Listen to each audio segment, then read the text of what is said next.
KO debate series. We lit tonight. Y'all come through, man. Y'all know how we gonna show up and show out. See y'all all in the building.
It might have been sleep.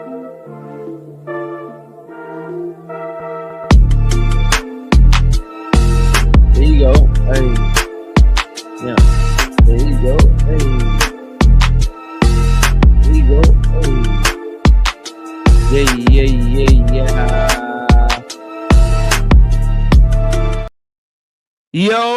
Yo, what's going on with y'all, man? It's your boy KO.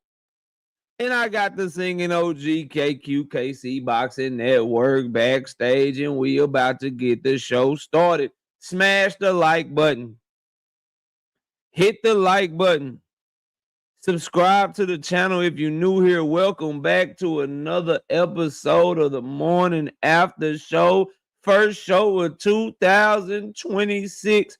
We hope 2026 is a better year for boxing than 2025 was. We have turned the page on 2025, and we are here for 2026. Let me bring up the singing OG, KQKC Boxing Network. KQ, what up, man? Hey, what's going on, man? What's going on? Nothing much, man. Nothing much. How you doing? Man, I'm doing great, man. Another year, man. Another year of Boston talk, baby. Yes, sir. Yes, sir. Yes, sir. All right, y'all. Let me see who's in the building. Then we got a jam-packed show for y'all. We got a lot of stuff to talk about to preview this year and some stuff that's going on. So should be a fun show. Let's see who's in the building. Lee Jackson, what's up? On the money line. Dr. Mark, what's good? Michigan Hendo, SOB TV. We got O2 Marcy, Ramon Seafood, Savage Bo, Terrell Jackson, Tim Carey, not Jim Carey. What up, Don Ball and MLHP 37, Kurt Hurd, Precious Violet, Real Deal, PLG Ski. What up, Fight Side TV? And we got Isaiah WYD to round us out so far. Please drop a comment to let us know you are in the building, and please be sure to hit the like button. And our cash apps are right there as well. $ Knockout Boxing 86 TV is my cash app. $275 KQKC for the singing OG. And you can also hit that super chat button. It's that $ right there where you are leaving a comment. Intellect 813, what's up with you, man? Salute to you. So KQ, man, we got so much to talk about in the sport of boxing, man. And I wanted to ask you first and foremost. So Shakur Stevenson has a fight coming up against Timalifu Telefimu Lopez, but he said something about another champion in the 135-pound division, and that's Abdullah Mason, about him not being ready. But Kenny Ellis, second in command, coach of Gervonta Tank Davis, says Shakur don't know what the hell he's talking about, and that Abdullah Mason is ready for everybody right now. What do you think of that? Do you think Abdullah needs to wait? Do you think he should start chasing big fights right now? Are you on the Shakur Stevenson side of the argument, or are you on the Kenny Ellis side of the argument? What's your thoughts on that? Well, I think he's ready. Yeah, we all can say he hasn't had the big fights. We all can say he's still young. Some people look at that as green, but no, he's strong. He has a great jab, and he fights older fighters, younger fighters. It doesn't matter to him. He has been knocked down before. He knows how it feels to get hit, and so also he gets up from getting knocked down, and he knows how to close the show. He knows how to make adjustments. He knows everything that comes with being that type of fighter. So no, I don't think he's not ready. I think he's damn ready. No, he's a champion now. And so now this what comes with being a champion. You got to step up. And this what people like to see and hear. You taking chances, you making and taking risks, not sitting back and waiting and talking a lot of BS on the internet. No, you make it happen. You make it happen, and you go in there and you do what you have to do. You bag up what you say, and so that's what I think. I think he's ready, and he's I think he's been ready. You know, that's how I look at it. Yeah, I feel like if he's not ready, then they shouldn't have made him a champion. Then once your promotional company, your management team, you know, obviously he's promoted by Top Rank, he's managed by Jay Prince. Once they start allowing you to fight for world titles, all bets are off. Yeah. All bets are off. It's time to get going. So we need to see him in the fights with Tank Davis. We need to see him fight Shakur Stevenson. We need to see him move up to 140 and start fighting champions. From this point forward, he needs to be held to the same standard that we hold all these other guys to. If you're not fighting who we want to see you fight, we need to know why. We need to see what the problem is, and we need to analyze it correctly. Even though, you know, obviously everybody knows Abdullah Mason is one of my favorite fighters, but the standard is the standard. So I'm with Kenny Ellis on this. If he's not ready, someone needs to show us that he's not ready. We're talking about a guy that's very fast, that's very tall, that has long arms, that has good power, that showed he can fight anywhere, that showed when he wants to be defensive, he can have really good defense. When he wants to be offensive, he can put some really great explosive offense together. He looks at every tool in the tool shed. So somebody go show us that he doesn't. And if he doesn't, then you get back to the drawing board. But he's ready. He's ready, in my opinion. And we need to see him continue to grow, continue to blossom, and continue his career by moving up in competition. You can't fight Sam Noakes and then go backwards.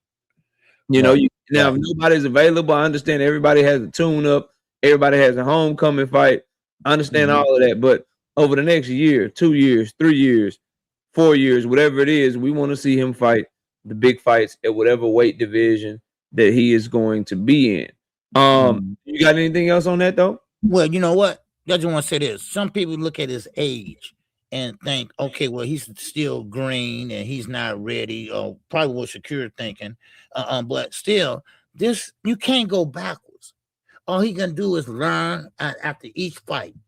You can learn some good things, or you can make some mistakes in your fights. But you're learning and you stepping forward. You keep on stepping forward. So he ain't nothing but ready, but he haven't been the best he can be. I think he'd be better than what he is.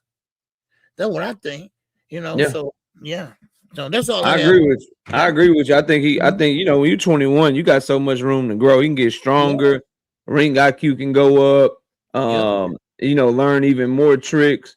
If they start bringing other trainers into the camp to work with him and learning different techniques, there's so many things that he has ahead of him at just 21 years old. Now, somebody that he got into it with, to segue, is fighting on the Shakur Stevenson card as well. And that's Keyshawn Davis. Keyshawn Davis, KQ, has some very interesting comments. He's thinking of treating 140 like an In-N-Out burger, or like a filling station, like a gas station. He gonna make a quick stop at 140. He says after he fights Jermaine Ortiz, assuming he wins, he's going straight up to 147 pounds. What's your thoughts on that? He said he fighting one fight at 140, and he getting up to 147, man. What you think of that? Well, first of all, I got two things to say about that, about him, Keyshawn, and period. First of all, he just don't want to fight his brother, the fake brother thing. And of course, he don't want to be in the same weight class. And now he knows that he looked at the landscape of 147. And I have to be honest with you, Knockout. 147 right now is not looking so good. Okay. I mean, these guys look beatable down there, So, I mean, if you want to take that chance, go right ahead. But don't say, I guess I am the face of boxing. I guess I will be. I mean, I'm going to have to take that role. Nigga, what role?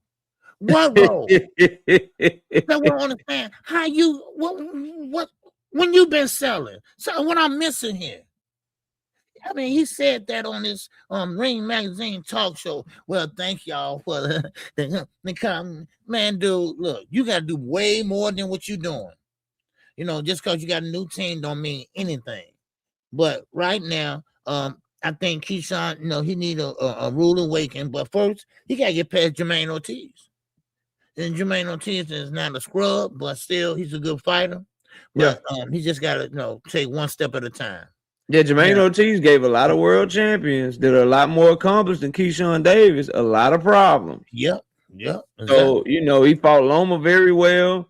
He fought Tiafimu very well. Yeah. Putting Keyshawn in front of him, Jermaine Ortiz not about to be intimidated. He's not about to get out of his game plan. Keyshawn could be in for a tough night's work, for sure.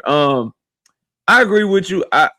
Everything Keyshawn is doing just seems like he's placating to Shakur and just, being complacent with being Shakur's little pet or his little brother. He's even getting trained by Wally Moses now. He left Bomac. He left his management team to come and be managed by Shakur's manager. He went from being on the main event 2 cards in a row to now he's on Shakur Stevenson's undercard. So the fake brother, little brother shit, he seems to be taken very, very, very serious, which I don't think I like at all. I think it's a horrible look. He getting treated like a peon. That's what bro. That's exactly what I'm saying. Yeah. Trees, Matt, Thomas Hill, what's up? Everybody, please hit the like button too when y'all come in the building. So that's that side of it. I agree with you. Everything you said about him and Shakur Stevenson. The other side of it, though, you are right. 147 is absolutely trash. So a part of me is like, it could use some juice, and Keyshawn Davis going to the 147-pound division is good for the sport of boxing. Like I would rather him be at 147 because he'd be another name. He'd be somebody else that we can talk about that's exciting. And it would at least, KQ, since him and Shakur are pussyfooting around, it would at least put them in different weight divisions. Because my thought is, if you're not gonna fight each other, at least get out the same damn division. There you go. Yeah. So I do like. I think it brings juice. The division is dead and trash, and it's supposed to be a glamour division. But since Earl left and Bud left and Keith Thurman is up now, is gone to 154 now. Sean Porter retired. Danny Garcia left. Like it's trash. Yeah. It's a horrible division right now. So Keyshawn coming into it will put juice and bring life to the division. But I do agree with everything you said about him and Shakur Stevenson. Just the willingness to just get on your knees for somebody that you're supposed to be a natural competitor with is something that I won't ever let go. KQ, people like his fans are like, give it up, KO. He's not fighting Shakur. Give it up, KO. Shakur is not fighting Keyshawn. It's one of the most trashiest things I've seen in the sport of boxing since I've been covering the sport, man. Soft, yeah. Mm-hmm. And soft, Jules. Yeah, it's soft, trash, garbage, whatever synonym or term anybody wants to use. I am in total agreement. And everybody, we got 114 people in the building. Please smash the like button. Get the likes all the way up to 100. Hit the damn like button. We got our first super chat of the day from Dre's Finest with the 2-piece. In the super chat, he says, "What up, KQ and KO? I hope all is well. Hit the like button." Goddamn right, hit the like button. And yes, I am doing well, Dre's Finest. I appreciate you tapping in and asking. Do you got anything else on that, KQ? No, that's about it. Okay. Yeah, that's about it right now. Yeah. Mm-hmm. So, Jerron Boots Ennis and Vergil Ortiz is a very interesting development. Golden Boy and Vergil Ortiz's manager willing to and about to possibly lose their network deal to duck Jerome Boots Ennis because the zone is putting an extreme amount of pressure on Vergil Ortiz to make the fight with Jerome Boots Ennis, man. What are your thoughts on that overall? Like the network pressuring a fighter to make a fight that the fans want to see, and the fighter's reaction to it, how Vergil and his team are reacting to this situation. What are your thoughts on that whole situation with Jerome Boots Ennis and Vergil Ortiz? Well, Jerome Ennis, Vergil Ortiz. I just was talking about this last night, and they don't want to make this fight. And I'm not talking about the fighters. I'm talking about Turkey, Oscar. They don't want to make this fight because they act like they're only saving money or want to spend money on the bigger fights. And I think it's a big fight. Now, of course, Jerome Ennis got in the ring. He pretty much faced off with Ortiz. He came all the way from Philadelphia to Texas. Then as soon as they got out the ring, then here come the double talk, and it's amazing to me. All that should have been taken care of. We should have had a date already about this fight. So I really think that for the first time, I think Boots really wants this fight. And it just amazes me how come Eddie can never get these guys over the hump. He'll look out for the UK fighters. That's no problem. And they make big money. But the American fighters always get the short end of the stick. I don't understand that. And then Vergil Ortiz, a manager, whose side are you on? That's how I look at it. So yeah, I think I think you got a great point with Eddie Hearn. That's why I still don't know if I like Boots Ennis or Shakur Stevenson for that matter. Like I don't like them dealing with Eddie Hearn. Like the proof is in the pudding, as you said. He couldn't get Devin Haney any fights. He hasn't gotten Shakur Stevenson a fight yet. He famously just ruined Demetrius Andrade's career. Andrade went to the zone, and he never got anybody that he went to the zone for. He never got Canelo. He never got Triple G. He didn't get nobody. Now, hindsight being 2020, he probably couldn't beat those guys once he got in the ring with them, but he still never got the damn fight. And so now you fast forward to see what's going on with Jerome Boots Ennis. Eddie Hearn got him one fight. That was standing honest. Outside of that, this boy done fought Karen 2 times. They got him in the ring with David Avanesian. Like, it's just getting, David, what's up? It's just getting bad out here. It's getting spooky out here now.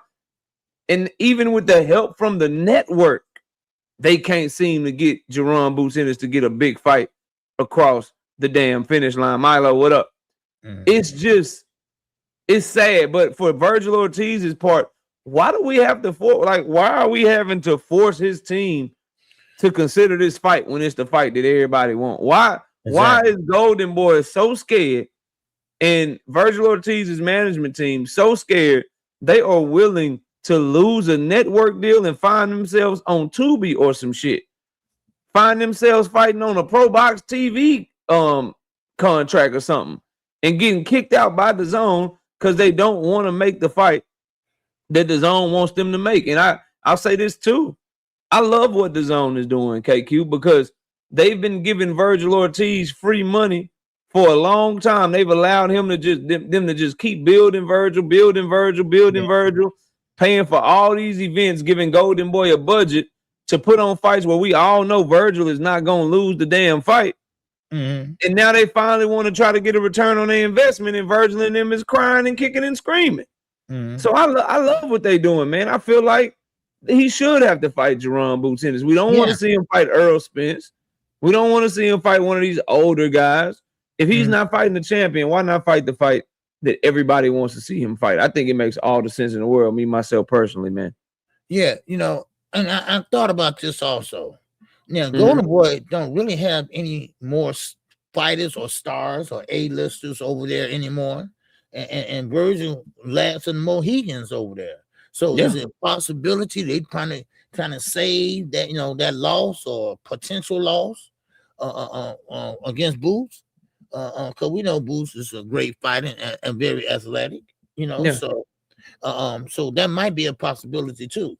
I mean, it clearly has to be what it is, because why else wouldn't you make the fight? If you were confident in him, then you wouldn't be asking for the money that you're asking for, and you wouldn't be kicking and screaming not to fight him. Clearly, they're not confident that they can beat Jaron Boots Ennis, because I guarantee you, if they were getting offered this type of money to fight, I don't know, to fight like a Brian Mendoza or fight a Tim Tszyu, I guarantee they'll take it in the heart. But if Jaron Boots Ennis had the skill set in the career so far of Tim Tszyu, and that's what and DAZN was trying to push that fight, I guarantee you that fight be done. That fight would be done. It'd be announced. We be getting Vergil Ortiz versus Tim Tszyu sometime in February or March. But since it's Jaron Boots Ennis and his skill set and who he is as a fighter, that's what's making it so hard to make the damn fight. Yeah. Straight up. Like you, no one's gonna convince me otherwise, bro. If it was Tim Tszyu, we'd had his fight made right now. You know what I mean? If they were calling him about Tony Harrison, we had his fight made, man. You know what I mean? Like if it was one of these dudes, the fight be made, bro. So I totally think that they ducking the smoke, man. There's no other way around it. Brian B. King Falcone, Desmond Johnson, Mike Ryan, what's up? We got 140 in the building, y'all. Please hit the like button as you come in the building. Hunter on the hunt with a 20-piece. No biscuit in the super chat. Appreciate you, Hunter. You say, what up, KO? What up, KQKC? What's up with it, Hunter? Salute. And he becoming a member for 32 straight months, all in one foul swoop. He said, all facts and disappointing for sure. I didn't expect Vergil to tuck tail like this, shaking my head. Me neither, bro. You've been in the ring with Erickson Lubin. You've been in the ring with Serhai Bahachuk. You got in the ring with Israel Majamal. But then as soon as Boots Ennis come a calling, you run around here scared? Nah, bro, that's not it. Official Goblin, what up? That is not it. That is not the move. Do you got anything else on that? No, I just want to say shout out to Kurt Hurd in the Cash App. I appreciate you, bro. Already. Salute to Kurt. Yes. So we got a little bit of gossip going on in boxing. Clarissa T-Rex Shields, KQ. Yeah. She's beefing with 50 Cent. Yeah. She's beefing with 50 Cent. Shout out to Kurt Hurd with the 5 piece in the Cash App. I appreciate you, Kurt. She said 50 Cent ain't never been the best in his era, so he can shut up. Basically, I'm the best in my era. He was never the best rapper. He can shut up because 50 said something about him. And then video began to surface of her at a 50 Cent concert, talking about how much she loved 50, singing along with the damn lyrics. What do you think of this 50 Cent? What do you think of this 50 Cent Clarissa Shields thing, man? Well, let me say this. First of all, 50 Cent is the worst guy to mess with. Okay? Because he will get you and troll you to death. Okay? Number 2, Clarissa Shields. First of all, he went at Papoose, and Papoose, of course, is a distraction to Clarissa Shields because she's not in shape. You can see how, no offense, women, but she bossed out and the ass is on the back. She's not in shape. Now, Alicia Baumgartner, she's selling, I call herself. She's selling her looks. She's trying to make herself a brand. Clarissa, you argue too much with too many people. You're a great boxer, don't get me wrong, but you just got to get rid of that attitude. You don't have to fight with everybody. You fight with Keith Thurman, Javante Davis, now 50 Cent, then Layla Ali. Listen, get a hold to yourself, sweetheart, for real. So listen, 50 Cent is the worst person you need to start beefing with because he will pull out all kind of receipts. So I mean, she's just doing that because he went at Papoose. Got Papoose used to be a rapper, is a rapper, whatever, and things ain't going so well, So so it is what it is. So, but that's all I got on her, Man, why can't Papoose speak for himself? It's supposed to be a man and a man, bro. Right. He a rapper, shit. Have him do a diss track. Have him do a 50 Cent diss track, man. Yeah, you know what I mean? Like, I bet you Papoose is like, yo, you might need to shut the hell up. You about to end my whole whatever career I got left. You about to fuck it all up. Cause 50 50 not only can rap, 50 is very powerful, bro. He got money whatever too. opportunities Papoose might think he have in the industry, that shit could get taken away real quick. Fucking around with 50 Cent, man. Like, damn, bro. Like, he'll shut you down in a minute. You right. I'm telling you, I don't even think Ja Rule has had a concert since. Nigga ain't had a concert in 25 years, bro. You lying, man. Rick Ross. Hey, what happened to Ja Rule? This nigga's on a milk carton. Like, no, bro. Like, and then with Clarissa Shields' personal life, bro, and what's going on with that triangle with her Papoose and Remy Ma. That's just some low hanging ass fruit. Like for somebody like 50 Cent, that's just low hanging fruit, man. Just leave that shit all the way alone, man. Yeah. All the way along. Shout out to Isaiah with the 2-piece. In the super chat says, I saw Papoose blink twice when Shields fed him. Damn, he was on Get Out, man. That's tough. Yeah, I saw what he blinking twice. He looking for a way out. You saying, dog, you wrong as hell for that, bro. WMS 702, what up? But we'll move on. That ain't really boxing. Just something that caught my eye that I thought was pretty interesting and pretty funny to talk about. Let's move over to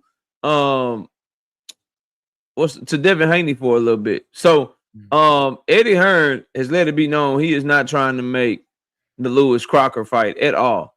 Rolly Romero has a mandatory that he has to fight with Shakram Ghiasev, and he has said he will not be fighting Devin Haney. And we know that Mario Barrios and Ryan Garcia are fighting each other.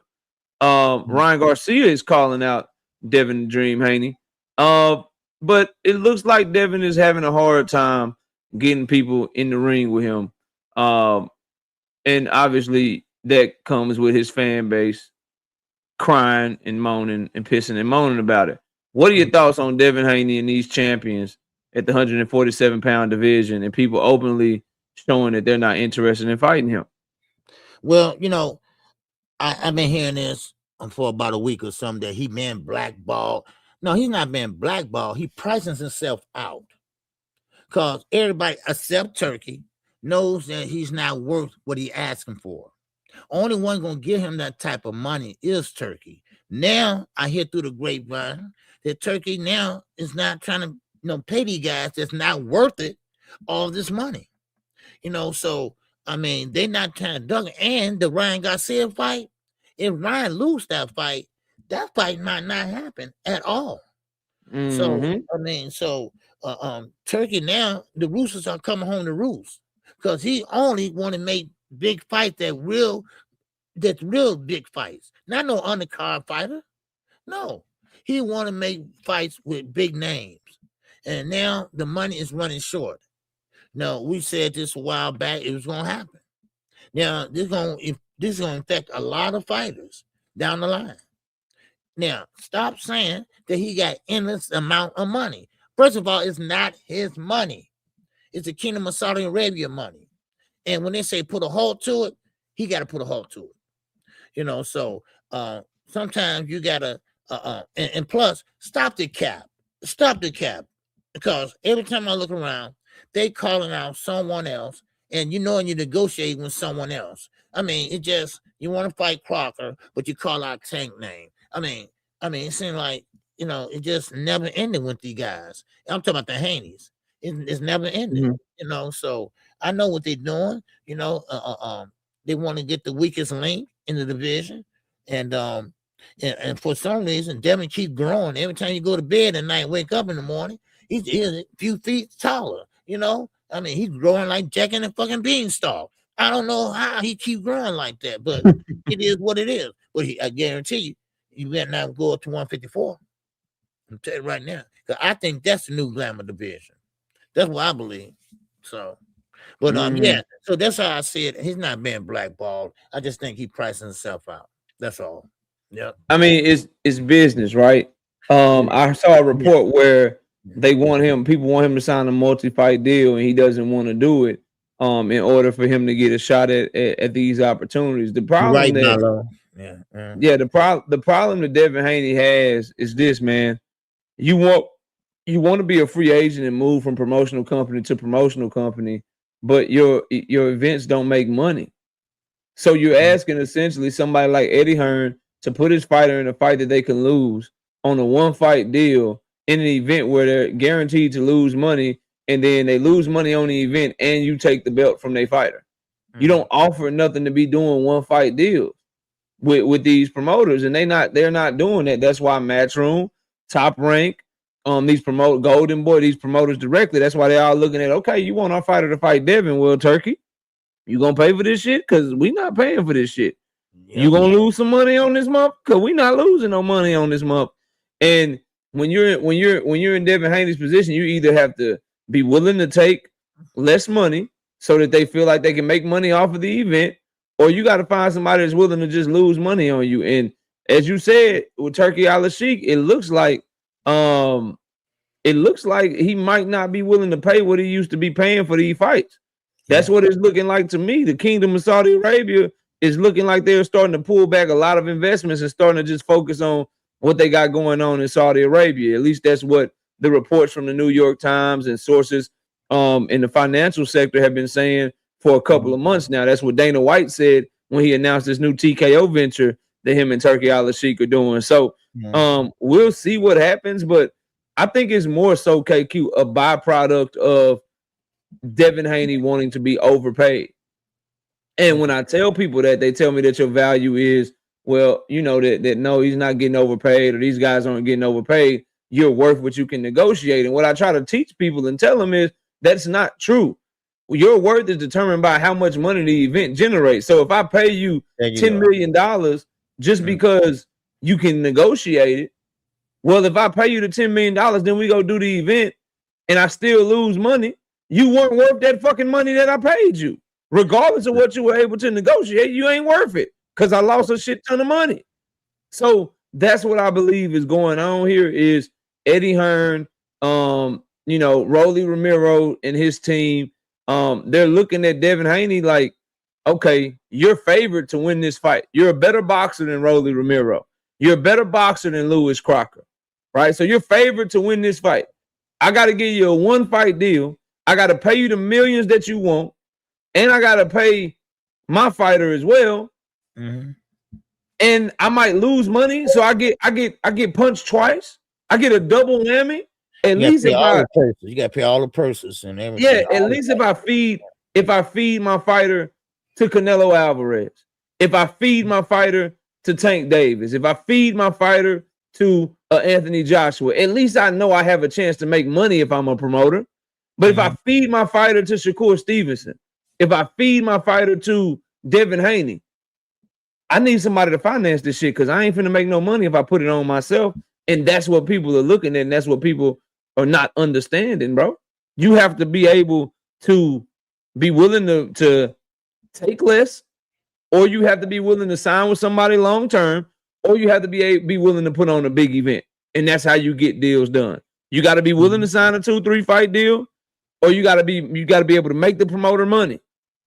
Or you got to be willing to say, look, I'll do it for less money so you can make some money off of this fight. Right. Either one, if you're not willing to do one of those two things or three things, you're going to have a hard time getting fights. And that's what's going on with Devin Haney right now. Here's another thing I bought, KQ. It's DHP, right? You hear all these people on YouTube. They go in these chats or these live streams. DHP, Devin Haney Promotions, this, that. KQ, why can't Devin Haney send an offer himself to one of these fighters and put the event on himself?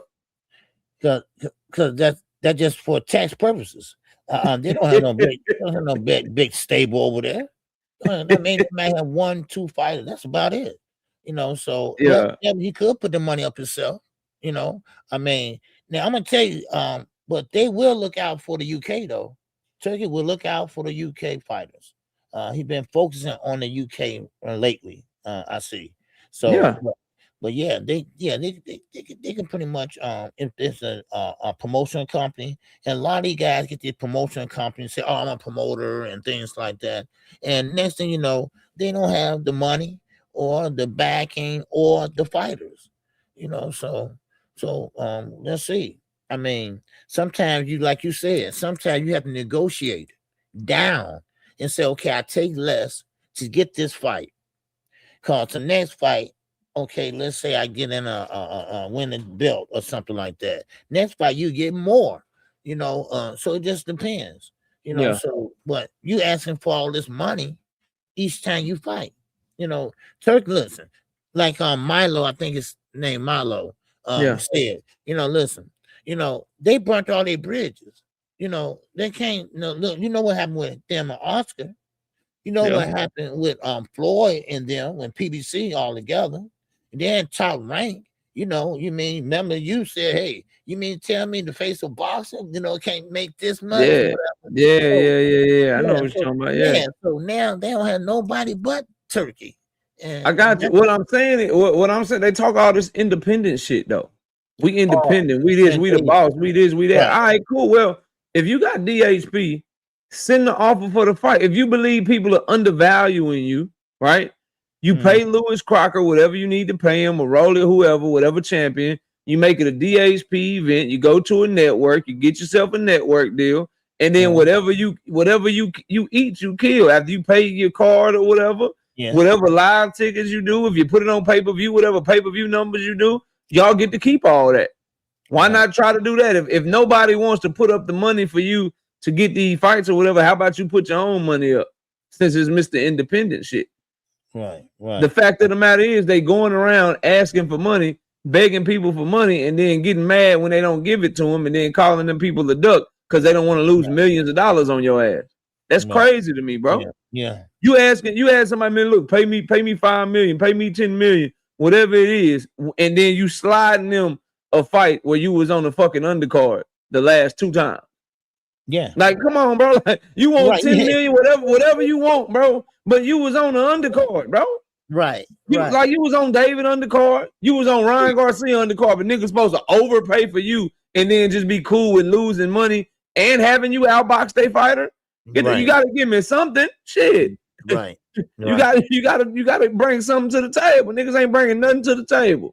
Yeah. But want people to jump because, well, no, they bring the belt to the table because it's the chance to become undisputed. Man, these promoters and networks don't give a fuck about them belts. Man, Them belts are a liability. They a cost. They trying to make money out this motherfucker, man. I got so tired of hearing that. I got so tired of hearing Bill. Well, see, we ain't got we don't have a fight with the fighter. We got, we trying to fight the belts. No, the belts. What? Yeah. See, we want the belts. We don't want the fighter. Well, you got to fight the fighter to get the belts. He said that a couple of years ago. I mean, I just don't understand it. But yeah, you're right. If you ain't bringing nothing to the table and you haven't done none of your last 2 fights, I'll go back 2 fights. Hey, and you was on the undercard. Well, those weren't your numbers. Yeah, bro. I'm tripping. Yeah. The one undercard is known for being one of the worst cards in history. Nobody was happy with that Times Square card. That card was absolutely trash. Every fight on it was underwhelming. Then you go over to Saudi Arabia and you end up on the undercard of motherfucking David Benavidez and Anthony Yard, and his fight gets more interest. More people watching that fight on YouTube for free right now, and more people even watching Abdullah Mason's fight than watching you and fucking Brian Norman Jr. And so you're going into these negotiating tables with this shit going on and trying to get people to just give you they champion in the division and knowing that they ain't gonna make no money off of. Like, get the fuck out of here, man. Kanye Dre, what's up with you? Salute to you. We got 200 people in the building. Please get the likes up, y'all. Please make sure y'all get the like. We should be at least 200 likes. So if you haven't hit the like button, please hit the like button. Yes, sir. Please. And thank you. In the cash app for Knockout Boston 86 TV. Yes, sir. And the super chat as well. Yeah. Please hit the super chat, hit the cash app.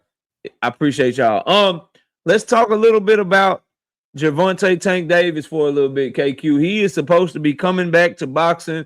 Rumors are swirling about Manny Pacquiao, Pitbull Cruz, Lamont Roach, Gary Antoine Russell. What type of path do you think he is going to take? What do you think his moves are going to be in 2026 as he returns to the sport of boxing after last fighting in March of 2025? Well, myself, I'd like to not take a soft touch or tune up, but I like to see him get in there and do a little, get the feel of things before he get in there with a tough fight, But right now, I would like to see him if he goes in there. Why not fight a legend? Why not fight Manny Pacquiao? Why not go ahead and get him out of the sport for good? A big loss for him. Then, of course, he's promoted by Manny Pacquiao, Pitbull Cruz. Mm-hmm. Right? Let's see him rematch him. Let's see him get him out the way with two good hands this time. That's the path I would take. Then I'll go on because we know Gary Russell, with Gary Antoine. Gary Russell Jr. I know that's a great fight, and they both in the DC area.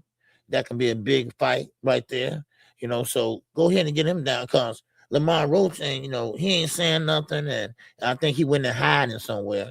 So that's what I like to see right now. I know Manny Pacquiao's old and everything, and but still, I would like to see him just pretty much send Manny back home packing, Mm-hmm. So that'd be a good tune-up for him. Well, not comeback fight, put it that way. So shout out to Thomas Hill, and Thomas is right. Y'all go subscribe over to Rick Tim's channel, man. The OG has his channel now. Y'all go subscribe to him, and show him some love. I gotta say, I 100%. I hate Tank versus Manny. I'm not gonna lie to you. Yeah, bro. Manny Pacquiao is 997 years old, man. Okay. He 1,222 years old, man. I don't want to see Tank beat up that old man like that, bro. Yeah.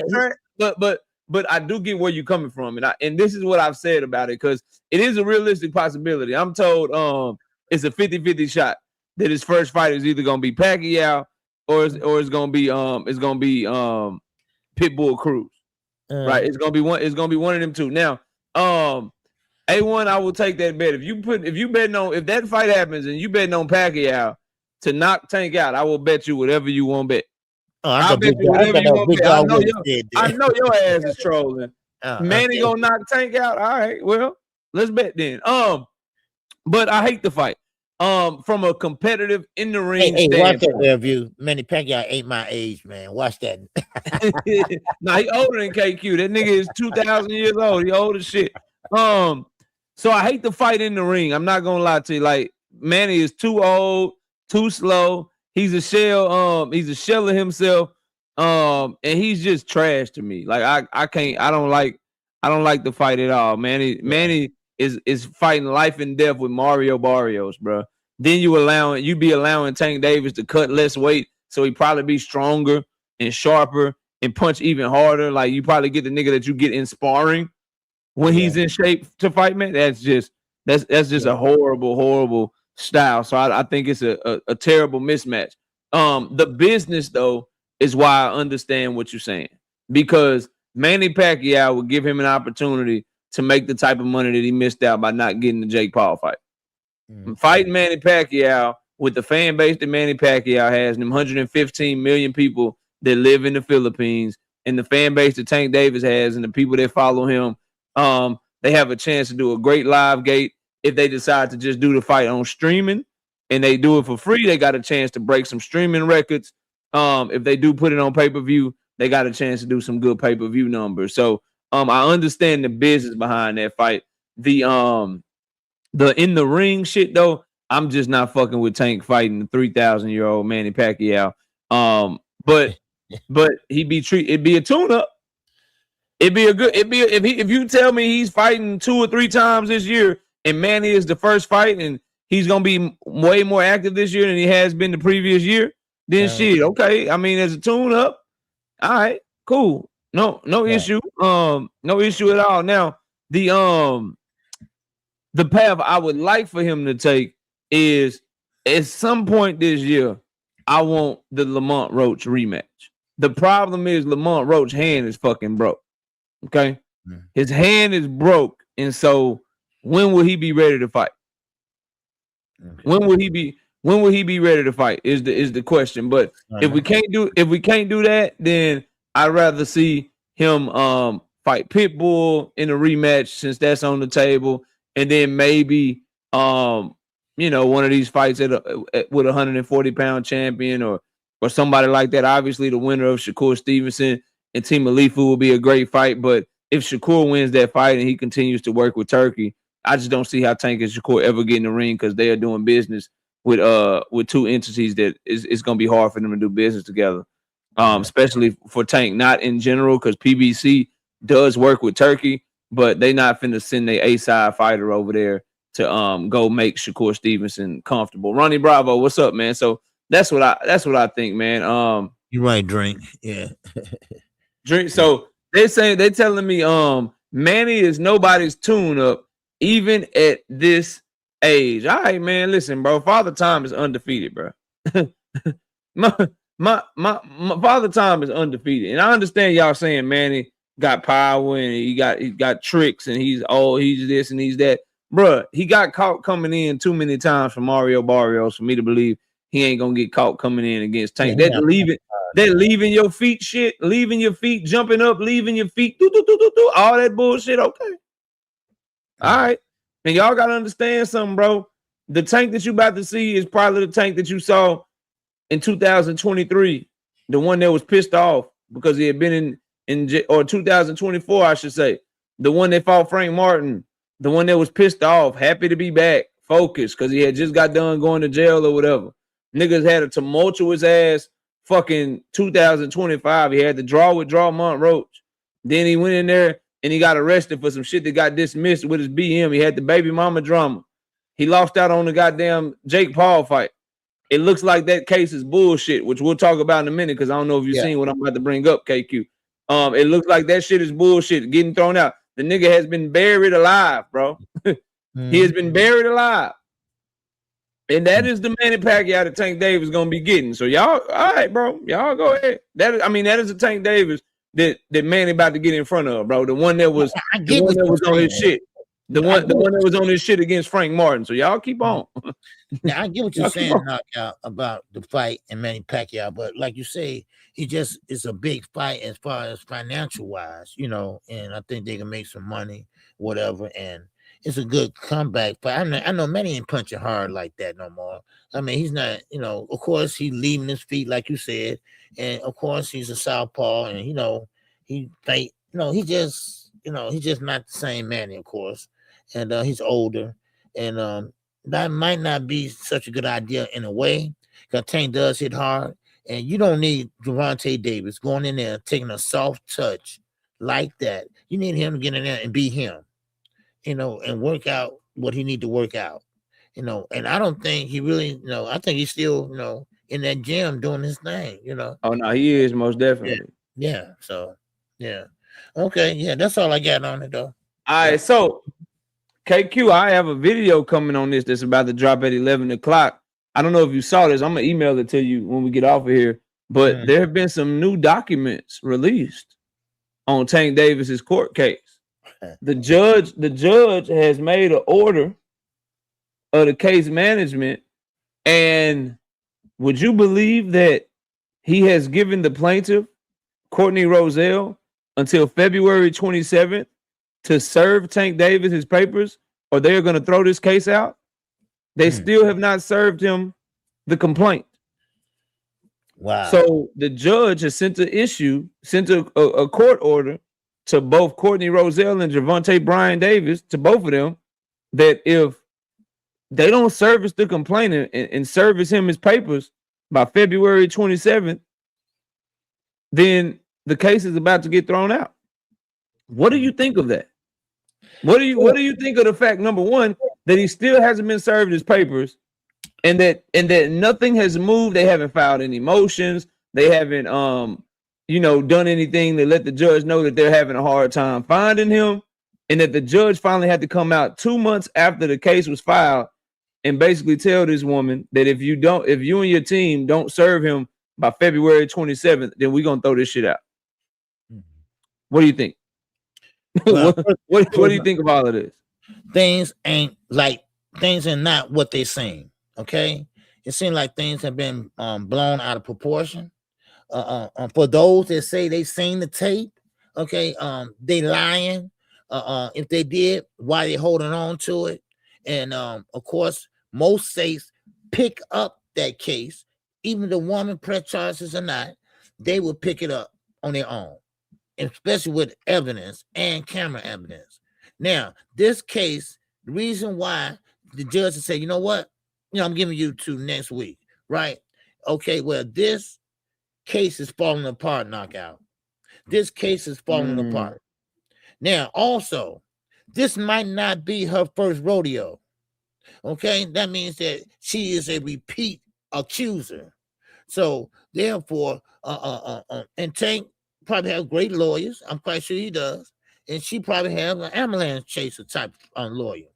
So and it sounds kind of funny to me because you know who Devontae Davis is. Then you asking just for 50,000. That might be not so good. Because trust me, if this case had merit, all right, not only TMZ would be on it. I mean, a lot of outlets would have been on it. And it wouldn't been going this far. They would have picked his ass up. I'm telling you right now. I know how the state works. I know how the feds work. I know how legality, and lawsuits work. And I ain't no damn lawyer, but I'm just saying. So I mean, they haven't went to court. They haven't went to no type of court to sit down, and he didn't settle. Cause Tank got the money, but why pay somebody some money if you ain't did nothing? So he's standing on that. So I mean, the judge doing what he's supposed to do. Ain't use dragging this out. Ain't look, put an end to this. Put up or shut up, and the case will be dismissed. So man, I think Tank and his lawyer feeling good about this. I know I would, but listen, y'all got to stop lying on this man. Okay, I'm telling you right now, because Devontae Davis went through a lot of shit this year, right? And all this accusing Jay Paul, your ass too, and I'm not gonna say a content creator name, but he claims he's seen the tape. He got sources, right? Well, forget that.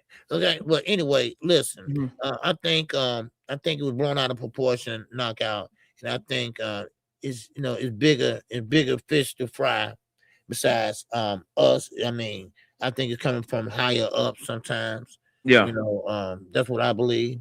And but when it comes down to it, it's just all hearsay. That's it. Listen, man, I concur, bro. I just find it real weird. Like, we know that Tank Davis was at the little giveaway that he had for his community. We know that his grandmother passed away a couple of weeks ago, and he had the funeral for her. We know that he lives in Miami. We know that he goes to the gym to train all the time. It's well known how Tank Davis looks like, who he is, and so forth and so on. And y'all still haven't served him papers yet. Right. Not only have you not served him papers, you haven't filed anything with the court to say we're trying to serve him, but he's being elusive. We're trying to serve him, but he's making himself hard to find. Y'all haven't done any of that shit, bro. And now it's been 2 months later, and like you said, bro, the judge, the police haven't arrested him. Like, is it a blind fucking cop that's doing the investigations, bro? Yeah. Like, what is going on, bro? Like people don't realize, he got enough there. It's not enough there. He got charged. He had a similar charge in February of 2020 in the exact same county with the exact same jurisdiction, bro, in Miami, where he was at that basketball game and he yoked that girl up. Right. That happened on February 1st, 2020. The Miami police picked his ass up February 5th because they had a tape. Nah. Now they got a tape right now. Jake Paul has seen this motherfucking tape. Everybody's seen this goddamn tape, and it's 2 months later, and they still ain't arrested him. Not only have they not arrested him, the plaintiff ain't even served him his paperwork yet. They filed the goddamn, they filed it with the judge, but they haven't served him yet. That's ridiculous, bro. And now the judge has to come up with this, and I just sent it to your email, KQ, so you can look it over yourself. Okay. The judge came with this case management document to let them know. And I'm expecting, okay, the case management, he's about to let us know what the trial dates are, so forth and so on. This is how y'all have to act. That's what usually a case management document is. But right at the top of the case management document, he's like, yo, y'all got 2 months. Y'all got till February to serve this man, or I'm going to have to throw this shit out. So y'all still haven't served him his papers? What the fuck are we doing, bro? Y'all got him on tape. That's a smoking gun. You can't get out of that shit.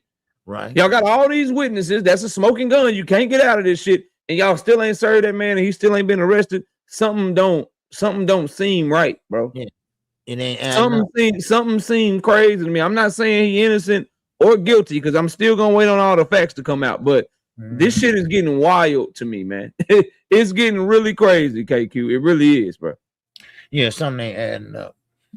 It really is, bro. Yeah, something ain't adding up. She looking like she might have filed. Somebody might have twisted her arm to file this shit to get it to get him off of Jake Paul helmet or something. Maybe the Jake Paul fight wasn't selling. Maybe Jake Paul was getting whooped on by Ray Ford and Shakur Stevenson and all of them. Something going on, bro. And we gonna know sooner or later what the hell it is. Cause I be damned if I'm Tank Davis, I would take this shit laying down and just be cool with not getting the complaint against me. I'm coming right back at you. Shit, y'all not finna keep playing with my name like this if I'm him and if that is what's going on. But I think there's some breaking news. Nobody else has the information. So I went and got it for you guys. I sent it to KQ. I'm sure he'll talk about it more once he reads it. And I got a video coming on it as well. But yeah, they haven't even filed his papers, and they about to throw this case out if they don't give him his papers by February 27th. Or they could just reach out to the judge and say, hey, never mind, because we already came to an agreement or we don't want to do it no more. So it could get thrown out before that. But February 27th is the next very important date in the Tank Davis, Courtney Roselle civil lawsuit. So that's really all I got on that, man. You got anything else on it? No. I just want to say that, I was just thinking about this. Even though he was going to fight Gervonta Davis, he changed his mind and fight Anthony Joshua. You think because Netflix said it was on Jake Paul that counseled Tank. Do you think he thought it would look better if he fought a bigger guy than a smaller guy and still get beat by that smaller guy? And then he go in there with a guy like Anthony Joshua and it looks more, non-scripted, Yeah. So yeah, because when I said this, man, I think that's a good observation. For Anthony Joshua, he's 6'6", 250, he bigger than you, stronger than you, he powerful than you, more powerful than you. If he break your jaw and stop you, then it's like, okay, he was supposed to get stopped. He was fighting the former unified heavyweight champion. He was this, he was that. And honestly, the world just they like, Anthony Joshua. He's not rough around the edges. He speaks well. He's from the UK. He has an accent. They like him a little bit better. But this little hoodlum dude that beats on all these women. That's supposed to be a gangster. That's damn near 100 pounds lighter than you. If he knock your ass out, if he stop you, and you this much bigger than him, that shit gonna look way crazy. It's gonna look way worse. At least if Anthony Joshua does it, it looks like Anthony Joshua is supposed to do it. It don't look like Tank is supposed to do that to you. So hell yeah, I think that's a possibility, bro. Yeah. Because the thing with Anthony Joshua is he was supposed to do that. But if Tank is in there just countering you, taking angles with you and shit, beating you the fuck up, and then he still end up breaking your jaw anyway at 5'4" with a 67-inch arm reach, man, that shit look way worse. Just think about it. Imagine. So here, let me see this. But go ahead, KQ. What else you got on there? Because I want to see something before I say this. No. So you're right. Anthony Johnson, everybody say, oh, he's supposed to do that to Jake Paul. And well, if Tank go in there and hit him in the body and take that win out, because Jake Paul wasn't in shape. Everybody knew that. Once he started running around for a couple rounds, man, he was out of gas. So Tank, all he had to do is just like he did Frank Martin, be patient, because that's the name of the game in the boxing. You got to be patient, don't force it.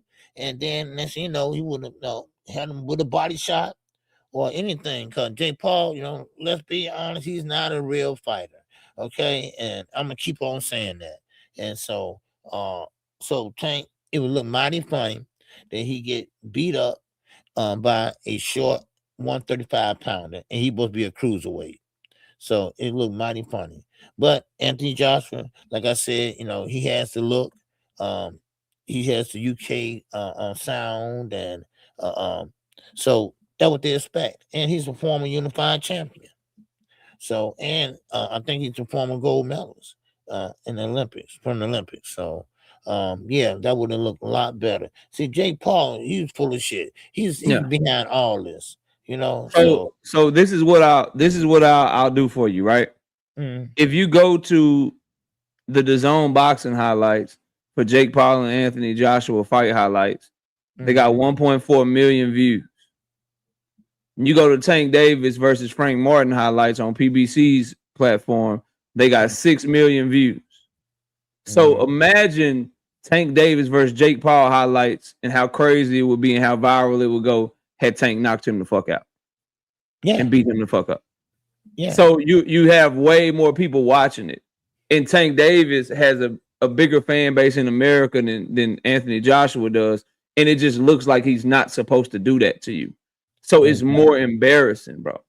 You can hold your head even in the world of boxing. The world of boxing, people like Devin Haney, Shakur Stevenson, Terrence Bud Crawford, Clarissa Shields, they're calling Jake Paul tough. They're calling Jake Paul saying he had heart and shit when Anthony Joshua does it. Had Tank Davis knocked him the fuck out, right? Now it's like,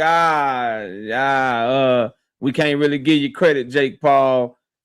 Shit, we don't want to give Tank credit. The reactions are totally different.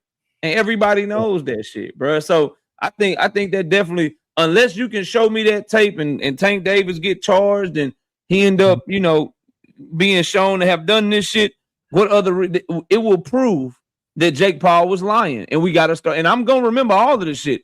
Jake Paul said he saw the tape. He said he pulled out because Tank Davis was on tape doing this, and this. Okay, cool.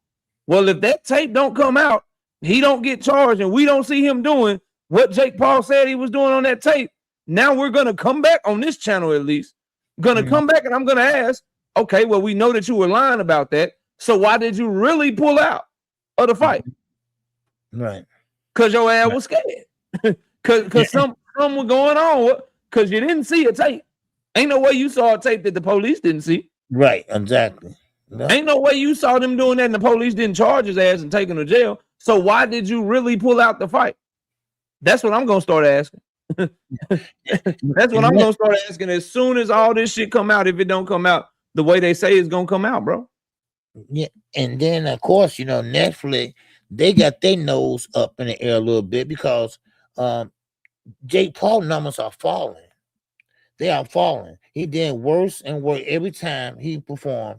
It's worse and worse and worse. I think Mike Tyson was the highest views, but now as you go down, Joshua and Jake Paul was the lowest. So I mean, Netflix, hey, he better be careful because Netflix might just be giving him the boot in the next year or so. So hopefully he can stick with promoting women. So. It's crazy out here. Shakur Stevenson, they're talking about face of boxing talks if he beats Team Alifu.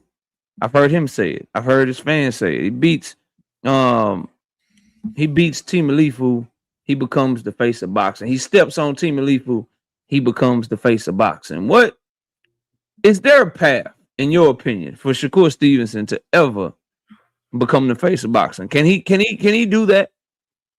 Is it possible for him? Not unless he just all of a sudden gets so popular. He got listen, to be the face of boxing, yes, you be able to fight inside the ring, great ring IQ, a great fighting on the make adjustments, fighting on the back foot, front foot, but also you got to sell. Also, you got to put butts in the seats. You got to have that ticket going, them tickets going. That's the face. People got to want to see you. That means you in demand. And no, I know a lot of people ain't going to like this, but Bud Crawford, he 3-time undisputed. Great fighter inside the ring. But guess what? He's still not the face of boxing. On my terms. on my terms, because he's still not a likable fighter outside the ring. So you got to be liked on the inside and outside the ring. You have to have one of the people that come up to you, and talk to you. See, now he's starting to do it, but it's too late. He's too late. He's out the door. So to be the face of boxing, you got to be in demand. You got people calling your name out. When you say boxing, oh yeah, that Devontae Davis guy. Yeah, that's the face of boxing in my book. Not only inside, but outside. And Shakur Stevenson, his way he fights is not a fan-friendly style. Okay? He got to get something in them hands to keep people off of him. He got great defense, but you got to have offense too. If you ain't got that, then, oh man, he's a good defensive fighter. No. Sweet Pete Pernell Whitaker was a good fighter. Defense and offense. But no, just because you sit there and you can block a punch, you ain't the face of boxing. No. Because, let's be honest, Top Rank built him up. And then, of course, you got other fighters that not other fighters, Top Rank, then you got Eddie Hearn, come on.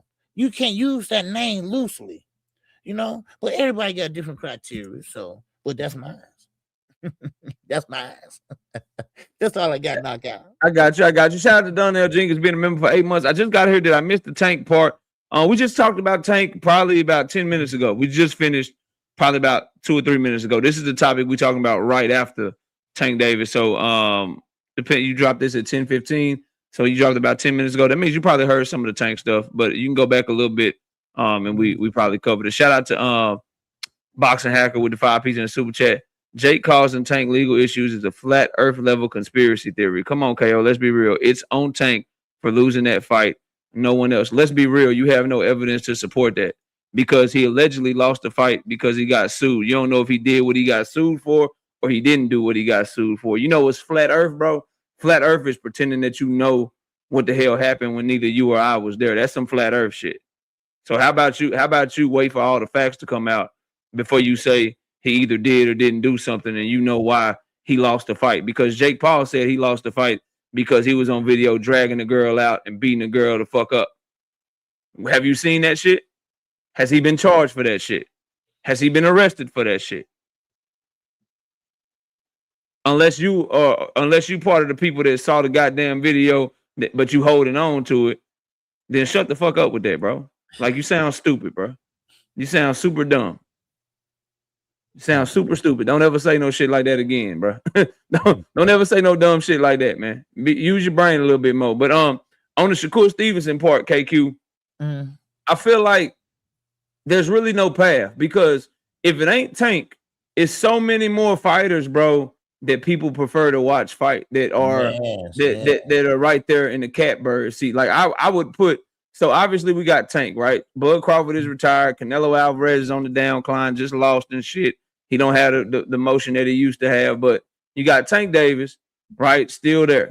And then let's say you don't have Tank Davis there. People are much more interested in Jerome Boots Ennis right now. People are much more interested in what Abdullah Mason has going on right now. Those two, the way that they fight, the way that they carry themselves, right. David Benavidez would be another one, right? The way that they carry themselves, it's just gonna be something that that he's not gonna be able to overcome, in my opinion. And it's mainly gonna be because of the way that he fights, man. Maybe in the year 2000, maybe in 2005, you could get that Floyd Mayweather, blueprint and be very defensive and just talk a lot of shit and try to be the face of boxing. But when there's so much other stuff to watch in 2025, and we got so many other things that we can do to watch and entertain ourselves and things of that nature, it's gonna be hard for you to be the face of boxing fighting the way that Shakur Stevenson fight. Yeah, you know what I mean? It's gonna be really hard. So I agree with you. And Boxing Hacker, we'll see your ass tomorrow night, or not, bro, or not, fam. But we'll see you tomorrow night, dog. We'll see you tomorrow night. 86K, and you out of here. KQ, you got anything else before we wrap up the show? No. I missed the call last night. Dre, I saw you in there, but I had my family's doing fine. I just did my daughter got engaged last night, and that's why I had to be there. Okay, That's right. So, yeah. So Got to be there for his daughter, man. Congratulations on that. When you going live this week? What's your schedule this week? Okay, I'll be off on Tuesday, but I will be live tomorrow. I will be live tomorrow and off on Tuesdays. Okay. So already. So I'll be live Monday, Wednesday, and Thursday night at 7:30. We're back to our regular schedule. Y'all have a great rest of y'all day, and we'll see y'all on the next one. KQ, peace out, man. Have a great Sunday. We'll see y'all soon, y'all. Peace out. All right. Go Bears.